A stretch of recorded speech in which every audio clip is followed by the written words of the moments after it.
ve bir gün seni hatırlayan sonuncu insan da dünyadan köçəcək. Ve həmin an sanki sen heç vaxt var olmamısan kim olacaq. Buna göre de hayatı udmaq veya qazanmaq mümkün değil. Doğulursan ve bir gün ölürsən. Aradaki her şey, pul, evler, maşınlar, bunların heç biri əslində sənə ait değil. Sürdüğün her bir maşın bir gün metal yığınına çevrilecek. Sahip olduğun her bir eşya ise sonda başkasına qalacaq. Amma bunu bildiğimiz halda belə, hər səhər oyananda beynimizdə eyni sual dolaşır. Necə daha varlı ola bilərəm? Necə daha çox şey toplaya bilərəm? Halbuki biz artıq çox şeyə sahibik. Yeriyən ayaqlarımıza, yiyəcək yeməyimizə, nəfəs aldığımız havaya. Amma bəzən sadəcə bir qəza, bir xəstəlik ya da qəfil bir ağrı kifayətdir ki, həyatda başqa heç nəyin önəmi qalmasın. Hər şey yolunda olanda biz bunu görə bilmirik.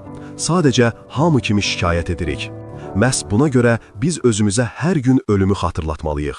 Çünki bu həyatın nə qədər kövrək olduğunu anlayanda, xırda şeylər artıq bizi yormur və narahat etmir.